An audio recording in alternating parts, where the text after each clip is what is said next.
जी को जय श्री राम। मोदी जी को जय श्री राम। मोदी जी को जय श्री राम। मोदी जी को जय श्री राम। जय श्री राम, जय श्री राम। फिर एक बार मोदी सरकार, अब की बार 400 पार। मोदी जी को जय श्री राम। जय श्री राम, जय श्री राम।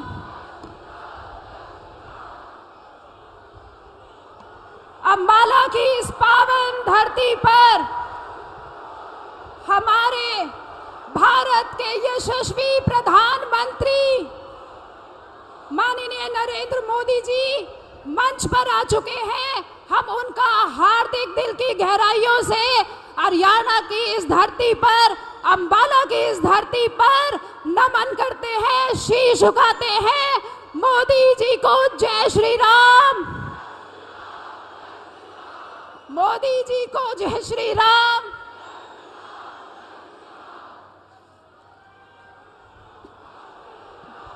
मोदी मोदी मोदी।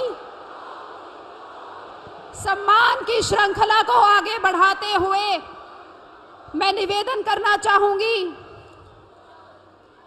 हमारे पूर्व में रहे मुख्यमंत्री मनोहर लाल जी से कि वे मंच पर आए और फसल का गुच्छा देकर, और माननीय कृषि मंत्री चौधरी कंवरपाल जी भी मंच पर आए और हमारे देश के यशस्वी प्रधानमंत्री जी का फसल गुच्छा देकर स्वागत करें, अभिनंदन करें।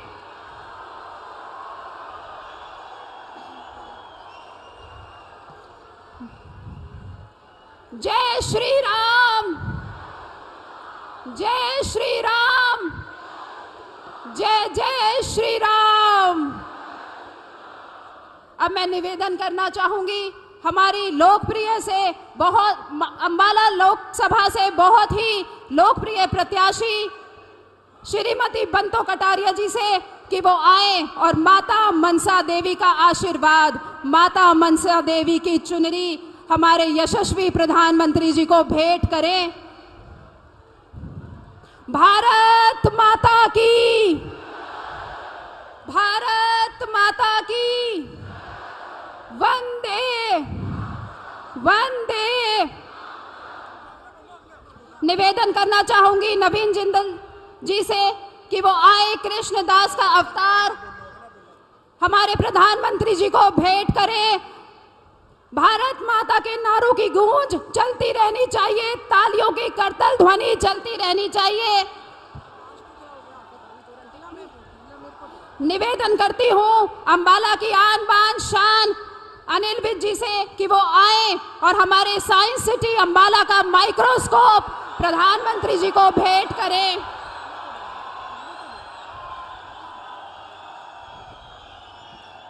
असीम गोयल। इसी श्रृंखला में आगे बढ़ते हुए अंबाला जिस तरीके से औद्योगिक नगरी है, असीम गोयल जी से प्रार्थना करूंगी कि वो अंबाला में बनने वाली मिक्सी का एक सैंपल और नमो शाल देकर आदरणीय मोदी जी को सम्मानित करें। और इसी कड़ी में हमारे चारों जिलाध्यक्ष और महिला मोर्चा की जिलाध्यक्ष हमारे सम्मानित प्रधानमंत्री जी को पगड़ी देकर सम्मानित करें। हम सब जोर से नारा लगाएंगे, मोदी जी को, मोदी जी को, मोदी जी को, मोदी जी आगे बढ़ो, मोदी जी आगे बढ़ो, मोदी जी को जय श्री राम। अब इसी घड़ी में हरियाणा के यशस्वी पूर्व मुख्यमंत्री श्री मनोहर लाल जी, जिन्होंने हरियाणा का एक नक्शा ही बदल दिया, एक राजनीतिक क्षेत्र में नए कीर्तिमान स्थापित किए। ऐसे पूर्व मुख्यमंत्री और करनाल लोकसभा के प्रत्याशी आदरणीय मनोहर लाल खट्टर जी को मैं प्रार्थना करती हूं कि वो अपना उद्बोधन दें। माननीय मनोहर लाल खट्टर जी, तालियों की गड़गड़ाहट लगातार चलती रहनी चाहिए।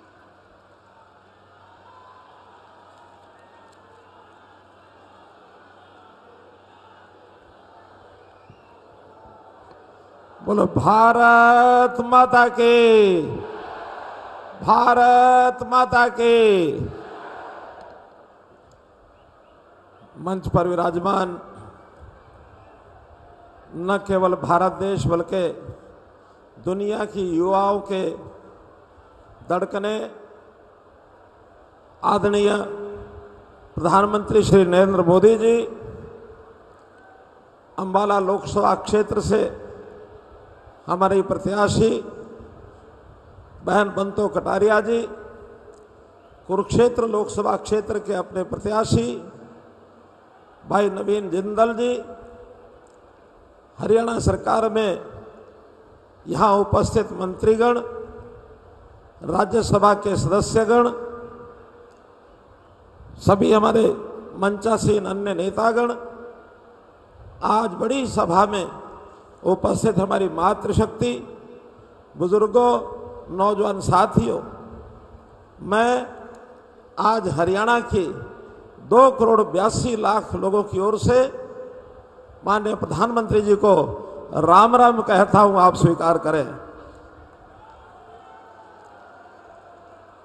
आदरणीय प्रधानमंत्री जी, आजकल हरियाणा में जब चुनाव के नाते से घूमना हो रहा है तो आपकी राम राम हम सबको देते हैं, बदले में हरियाणा की जनता भी जरूर कहती है कि प्रधानमंत्री जी इस दिन आए, हमारी राम राम उनको जरूर कहना, इसलिए आपको उनको राम राम दी है।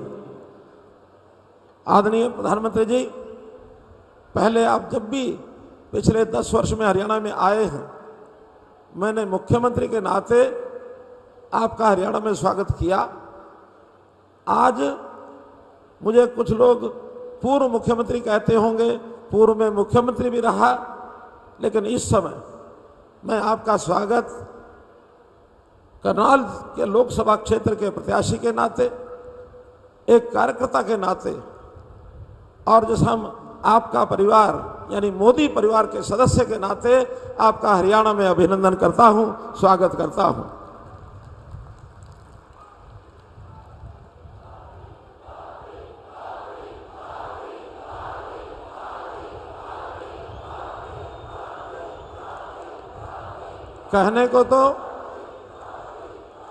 कहने को तो ये देश में लोकसभा का चुनाव है, लेकिन जैसा हम जानते हैं चुनाव के साथ साथ 2047 तक अपना देश किस प्रकार से विकसित बने, उस ओर हरियाणा के लोग हमेशा तत्पर हैं, और इस चुनाव में हरियाणा के लोग आपके साथ कंधे से कंधा मिलाकर खड़े हैं।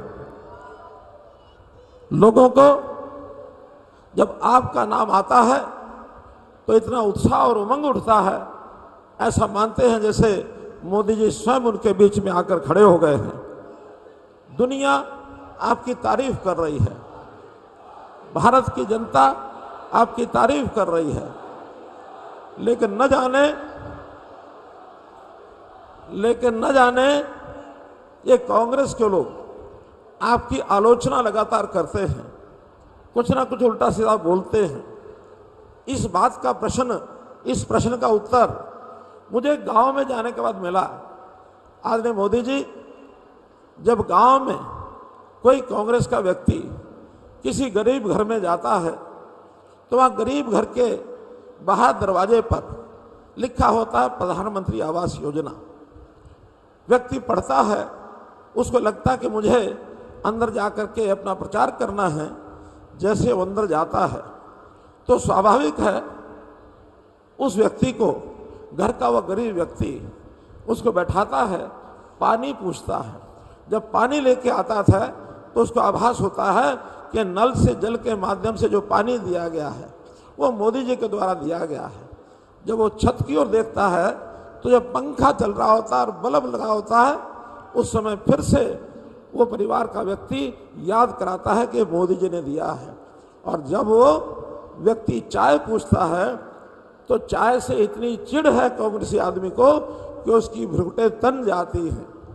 और जो व्यक्ति देखता है कि कोई बीमार एक आदमी घर में, उसका हालचाल पूछ लो, वो बीमार व्यक्ति कहता है कि मेरा इलाज अस्पताल में हुआ, कोई पैसा नहीं लगा और ये मोदी जी का जो आयुष्मान कार्ड है उसका लाभ मुझे हुआ है।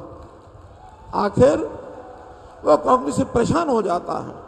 परेशान हो जाता है तो जब जाने लगता है तो बड़ी विनम्रता से वो गरीब भाई बाहर जाते हुए उस व्यक्ति को हाथ जोड़ करके कहता है, राम राम भाई साहब। अब जब राम राम कहता है तो फिर से उस आदमी को ध्यान में आता है कि मैं तो अपने खाली हाथ लौट रहा हूं, ये तो मोदी का आदमी है। तो इस प्रकार से ये कांग्रेस से लोग परेशान हो जाते हैं। इनके परेशानी के कारण बहुत है। दुनिया में आपने करके दिखाया, इस देश की ऐसी बड़ी बड़ी समस्याएं जिनको चुटकियों में हल किया, चाहे वो 370 हो, चाहे राम जन्मभूमि मंदिर का मुद्दा 500 साल पुराना हो, वो सब हल हुए।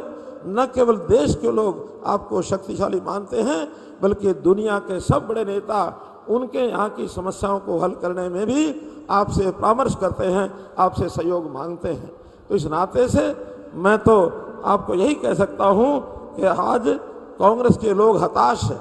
हमारे हरियाणा में उनके मन में एक बौखलाहट है, हार की बौखलाहट। दूसरा, वो जानते हैं कि जो मोदी जी ने 10 साल में कर दिखाया, कांग्रेसी उनकी हीन भावना ध्यान में आती है कि 55-60 साल में भी वो नहीं कर सके हैं। तो इस प्रकार से हरियाणा के अंदर कांग्रेस की बुरी हालत, यहाँ के नेता कांग्रेस के, क्योंकि उनको कांग्रेस की चिंता नहीं है, वो तो केवल एक बापू बेटा का खेल है, अपने गम को कम करने में लगे हुए हैं।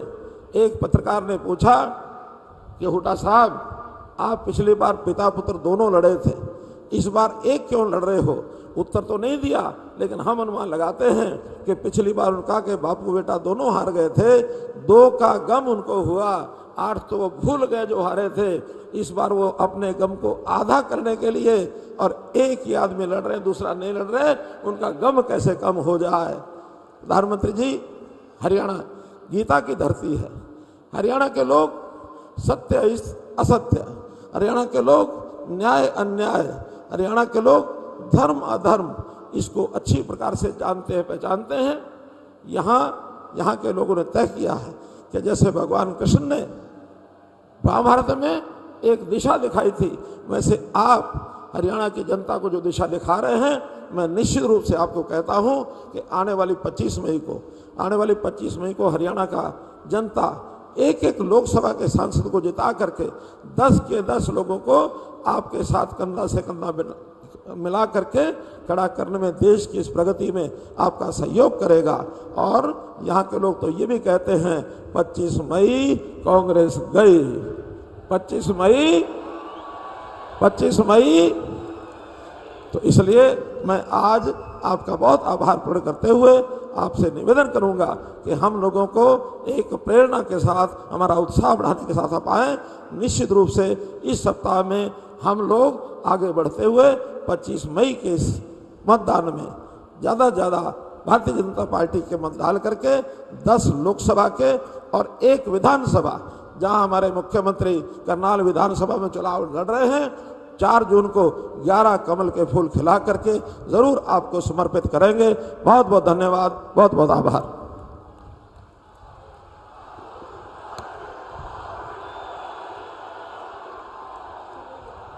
मोदी जी को जय श्री राम, मोदी जी को जय श्री राम।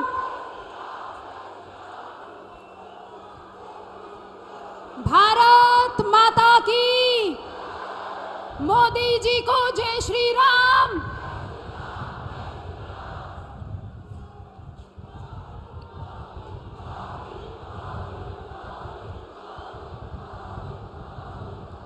भारत माता की,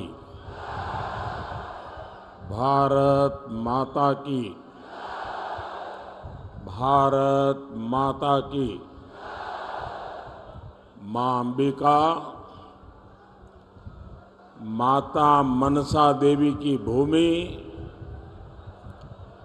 अंबाला की धरती से पूरे हरियाणा को राम राम।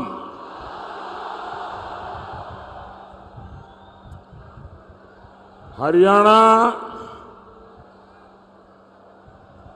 यानी हिम्मत, हरियाणा यानी हौसला, और तभी तो हरियाणा धाकड़ है, धाकड़। और मोदी ने तो कई सालों तक हरियाणा की रोटी खाई है।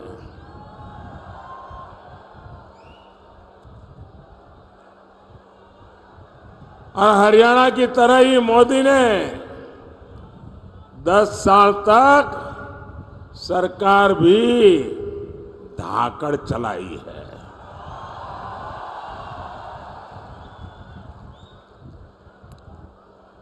आज अंबाला के आसमान में रफाल के विमान जब उड़ते हैं तो आपको गर्व होता है कि नहीं होता है? गर्व होता है कि नहीं होता है? साथियों, आज मैं आपसे अगले 5 साल के लिए आशीर्वाद मांगने के लिए आया हूं।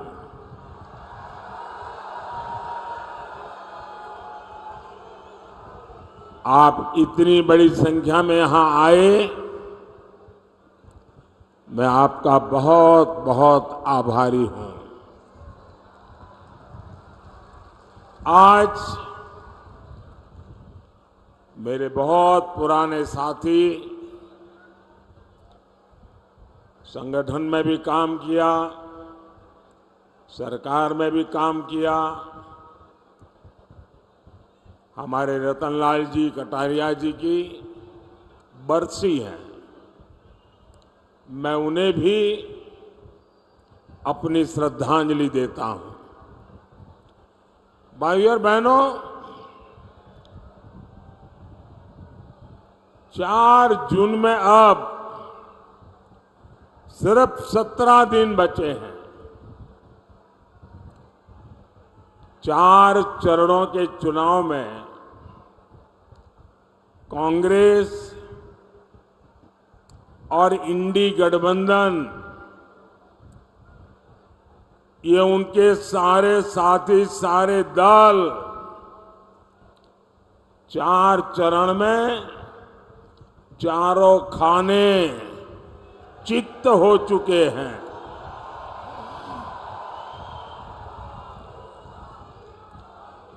इंडी वालों ने देश के खिलाफ जो भी दांव पेच चले थे, उन्हें चुनाव के मैदान में जनता जनार्दन ने खुद पटकनी दे दी है। और हरियाणा तो वो राज्य है जिसकी रगों में देशभक्ति है। देश विरोधी ताकतों को हरियाणा अच्छी तरह जानता है, पहचानता है। और इसलिए हरियाणा का गांव-गांव, घर-घर एक ही आवाज में बोल रहा है, फिर एक बार, फिर एक बार, फिर एक बार। साथियों, जब देश में एक धाकड़ सरकार होती है तो दुश्मन भी कुछ करने से पहले 100 बार सोचता है।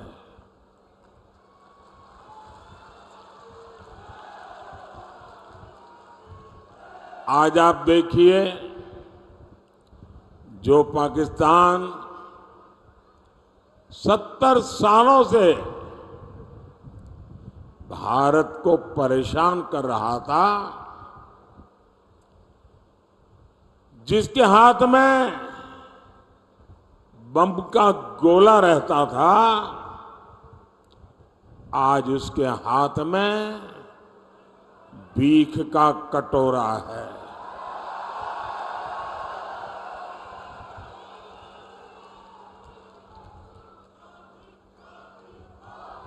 जब धाकड़ सरकार होती है तो ऐसे ही दुश्मन कांपता है। साथियों,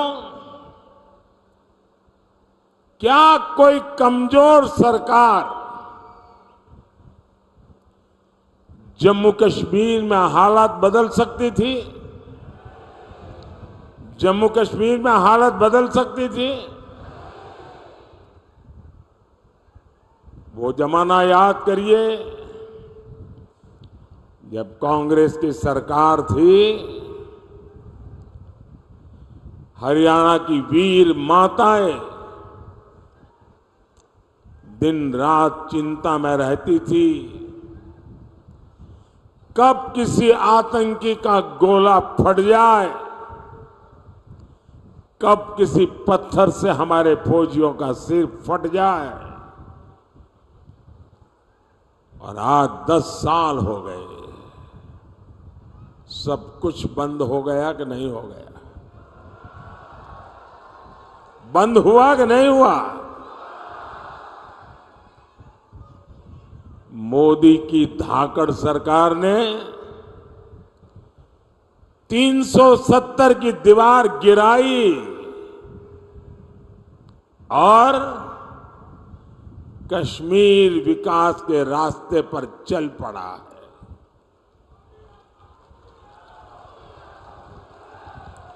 भाई और बहनों, कांग्रेस का इतिहास हमारी सेनाओं को, फौजियों को धोखा देने का रहा है। देश का पहला घोटाला कांग्रेस ने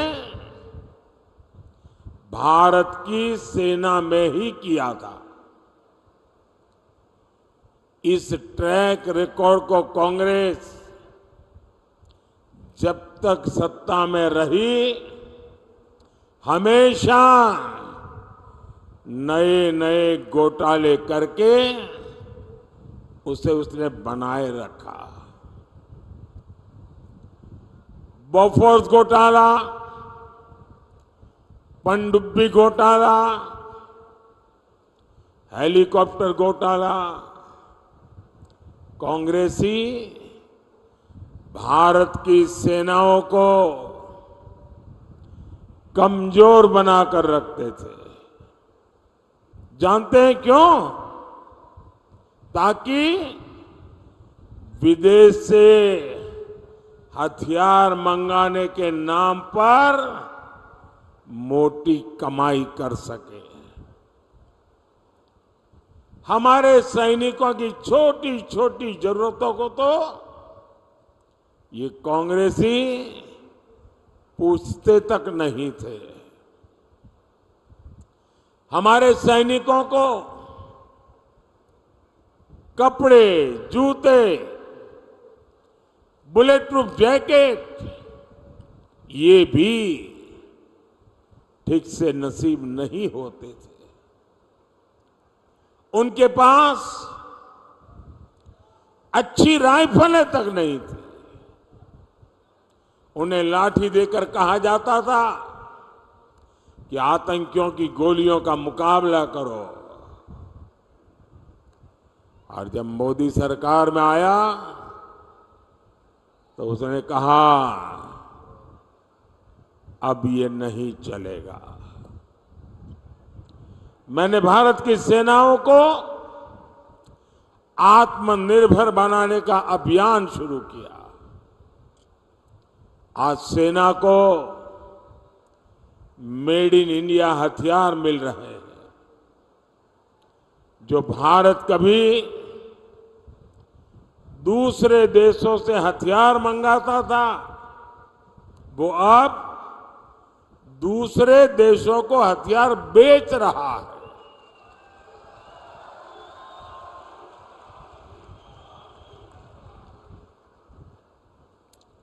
साथियों, कांग्रेस ने हमारे पूर्व सैनिकों के साथ भी विश्वासघात किया। 4 दशक तक कांग्रेस पूर्व सैनिकों को 1 रैंक 1 पेंशन के लिए तरसाती रही। और जब 2013 में उनको लगा कि मोदी एक बहुत बड़ी चुनौती बन गया है, तो उन्होंने जाते जाते 1 रैंक 1 पेंशन के लिए 500 करोड़ रुपए का बजट में प्रावधान किया। और वो 500 करोड़ का कागज लेकर के इस शहजादे हरियाणा में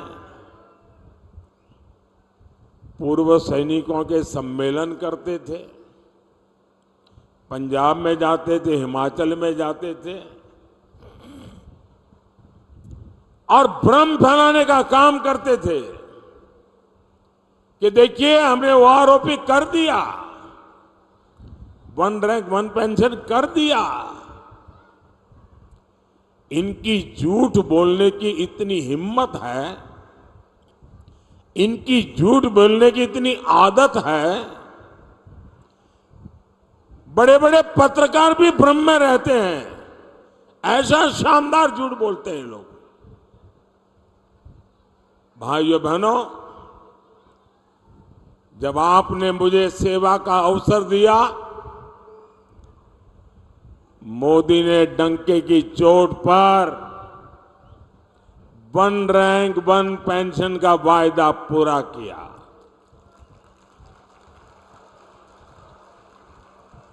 और जरा गांव-गांव पूर्व सैनिक परिवारों को बताइए कि कांग्रेस कैसा झूठ बोलती है। उन्होंने 500 करोड़ रखा था। हमारी सरकार ने जब ओआरओपी दिया तो कितना खर्च हुआ पता है? उन्होंने 500 करोड़ का खेल खेला था, हमने 1 रैंक 1 पेंशन दिया, तो अब तक 1,20,000 करोड़ रुपए, उससे भी ज्यादा मोदी हर सैनिक की परिवार को पहुंचा चुका है। अब आप बताइए, 500 करोड़ कागज पे लिख करके देश के लिए जीने मरने वाले, देश के लिए जान की बाजी लगाने वाले, और हरियाणा कुरुक्षेत्र की धरती जहां सत्य विजयी होता है, उस धरती पर पूर्व सैनिकों के सामने झूठ बोलने का पाप किया था। और जब मोदी ने इसको लागू किया, 1,20,000 करोड़ रुपए के साथ हर परिवार की चिंता की है। और मोदी हर परिवार की चिंता समझता है, और इसीलिए ऐसे संवेदनशील निर्णय लेता है। साथियों, मोदी विकसित भारत का संकल्प लेकर निकला है।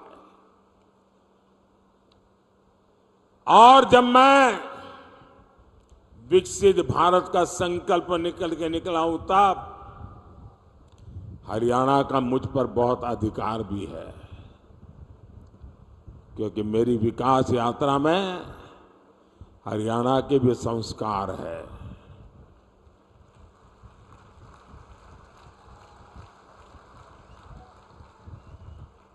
मैं आज आपको गारंटी देता हूं, आपका सपना ही मेरा संकल्प है।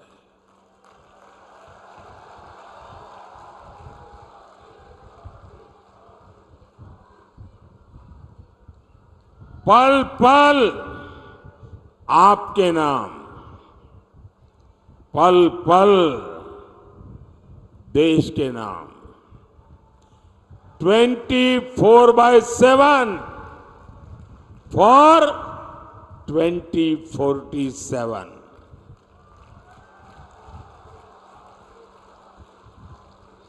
भाइयों बहनों,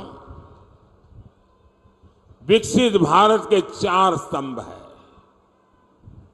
गरीब, युवा, महिला और किसान। मोदी इन 4 स्तंभों को ऐसी मजबूती देना चाहता है ताकि मेरा देश मजबूत हो, मेरा हिंदुस्तान मजबूत हो।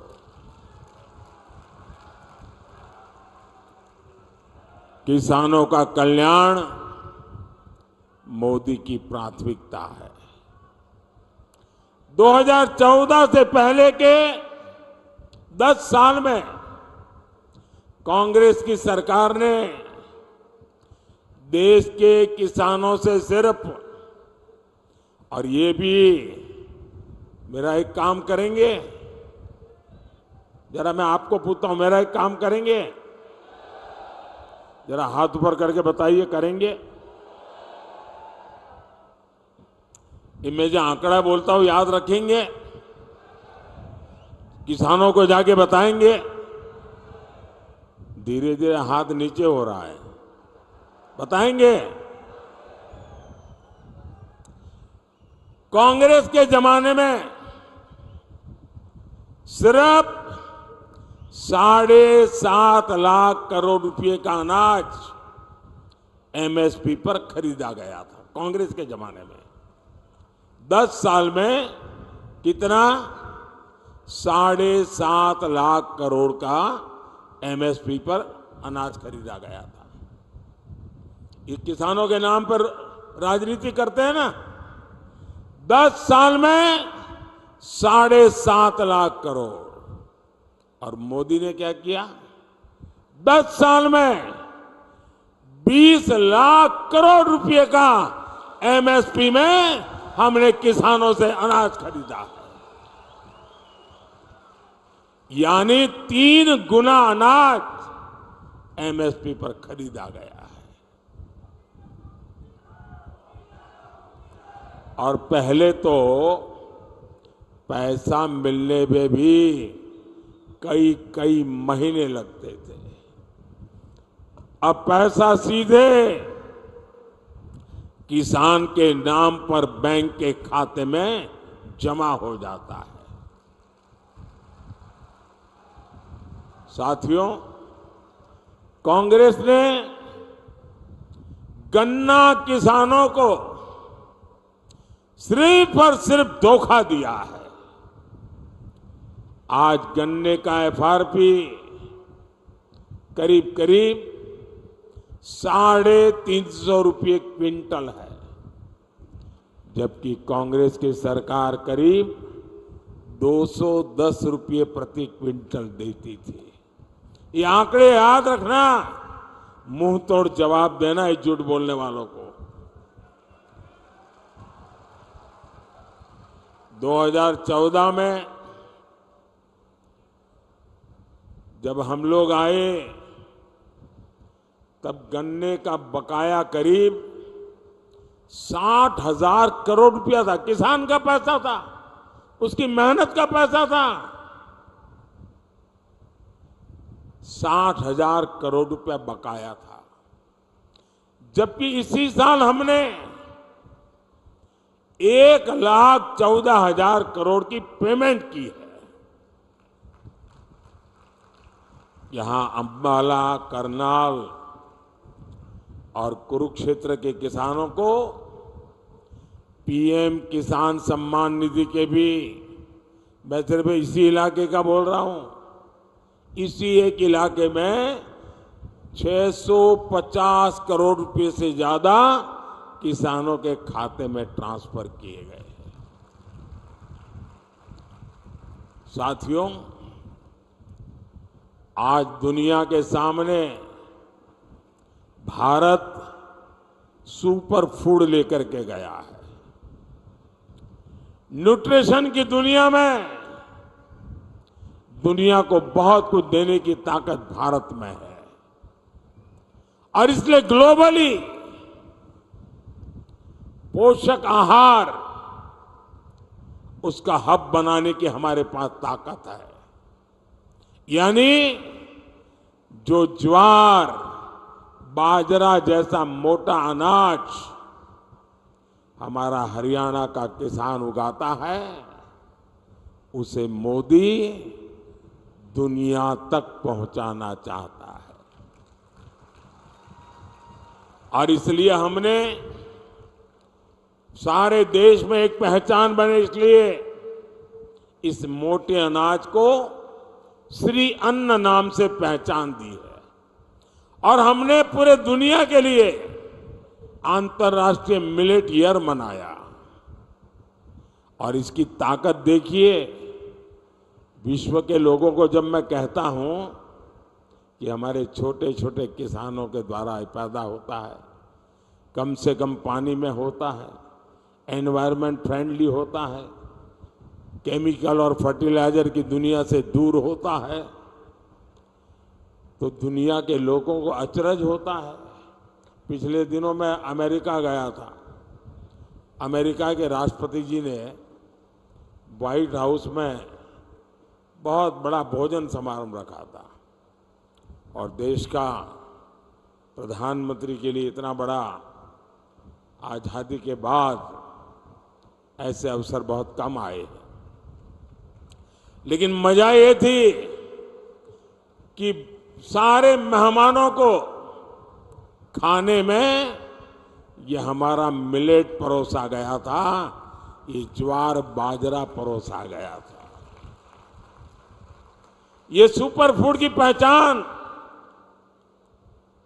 मेरे हरियाणा, राजस्थान, ये जो राज्य है, उनके किसानों के लिए बहुत बड़ा अवसर लेकर आई है। साथियों, हम एक बहुत बड़ी, दुनिया की सबसे बड़ी योजना उसको लेकर के आए हैं। हम 2 लाख से ज्यादा गोडाउन बनाने पर काम कर रहे हैं। हमारे देश में अनाज के इतने बड़े भंडारण, उस दिशा में हम काम कर रहे हैं। आने वाले 5 साल में हम आलू, प्याज और टमाटर किसानों के लिए विशेष क्लस्टर बनाने जा रहे हैं। साथियों, मोदी की एक और गारंटी खेती में ड्रोन क्रांति की है और इसकी जिम्मेदारी मैं माताओं बहनों को दे रहा हूं। मैं गांव की महिलाओं को ड्रोन पायलट की ट्रेनिंग दे रहा हूं, लाखों रुपया का ड्रोन उनको दे रहा हूं। और हरियाणा के कृषि क्षेत्र को जिस तरह यहां की माताएं बहनें संभाले हुए, आप देखिएगा खेती के ड्रोन के इस्तेमाल में भी हरियाणा सबसे आगे रहेगा।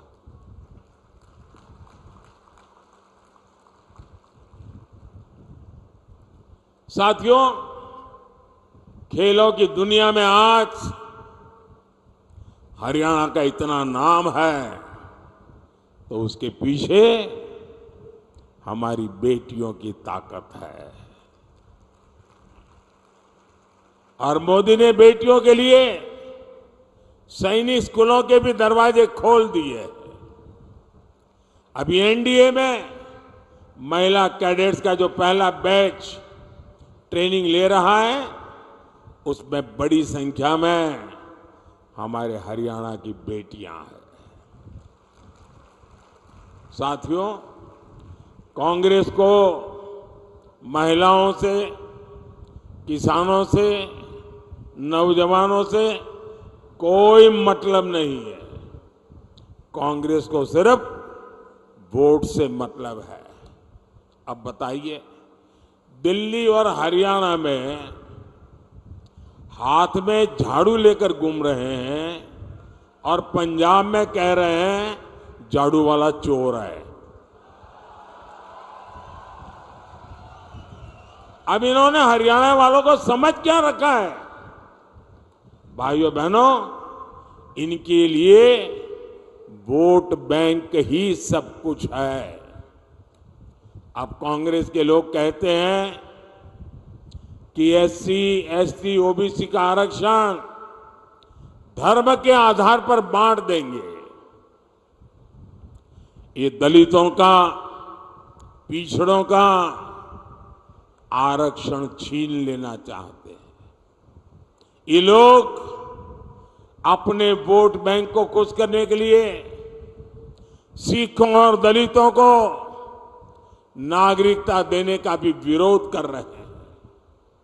कांग्रेस कह रही है कि सत्ता में आए तो सीए कानून को रद्द कर देंगे।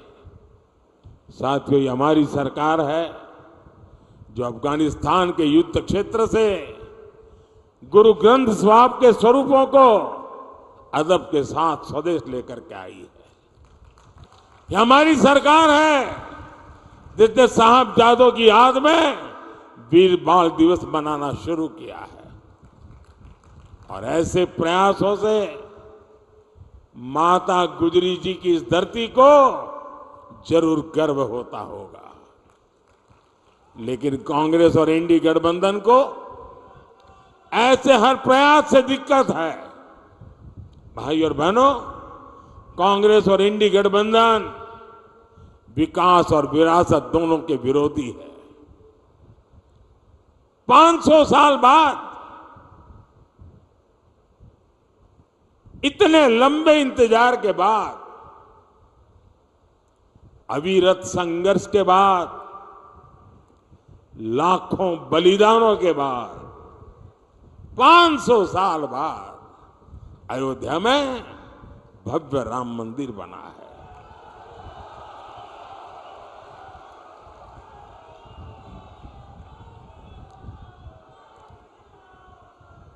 पूरा देश राममय हो चुका। पूरा देश राम मंदिर से इतना खुश है, इतना खुश है, जिसे लोग समझ नहीं पाते हैं। लेकिन कांग्रेस और इंडी गठबंधन के नेता आए दिन मंदिर के लिए अपमानजनक बातें करते हैं। भाई और बहनों, हमारी सरकार अंबाला की दिल्ली से कनेक्टिविटी बढ़ाने के लिए लगातार काम कर रही है। हम यहां के एयरफोर्स बेस को उड़ान योजना से भी जोड़ रहे हैं। बहुत जल्द ही आप अंबाला से दूसरे शहरों के लिए हवाई जहाज पकड़ सकेंगे। पहले मनोहरलाल जी के दरमियान और हम नायब सिंह जी के नेतृत्व में अंबाला उत्तर भारत का एक बड़ा इंडस्ट्रियल हब बन रहा है। इन सब का फायदा यहां के युवाओं को होगा, उनके लिए रोजगार के नए मौके बनेंगे। ये चुनाव भारत को आत्मनिर्भर बनाने के लिए है। ये चुनाव भारत को विकसित बनाने के लिए है। ये चुनाव देश का प्रधानमंत्री कौन हो, किसके हाथों में देश सुपुर्द किया जाए, इसके महत्व वाला चुनाव है। साथियों, 25 मई को आपके यहां चुनाव है।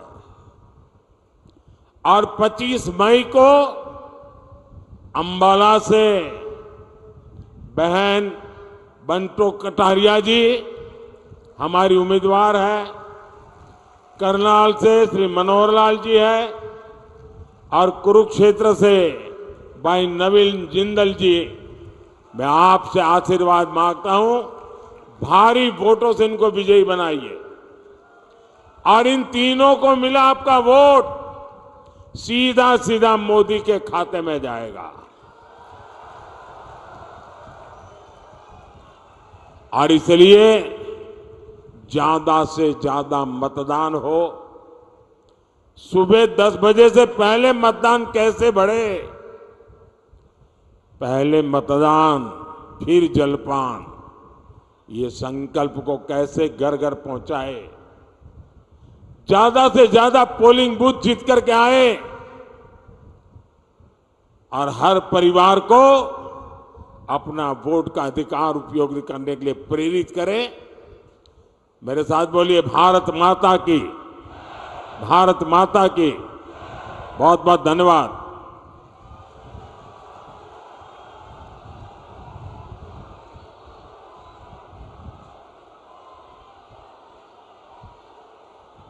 बहुत बहुत आभार भारत के यशस्वी माननीय प्रधानमंत्री नरेंद्र मोदी जी का। बहुत बहुत आभार।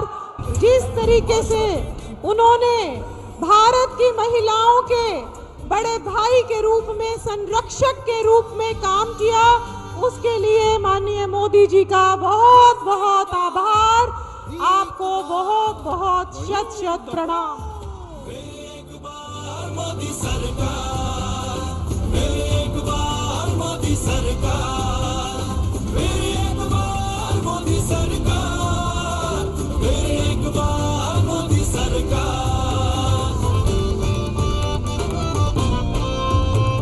गरीब के हक को पैसा सीधे खाए, सच करके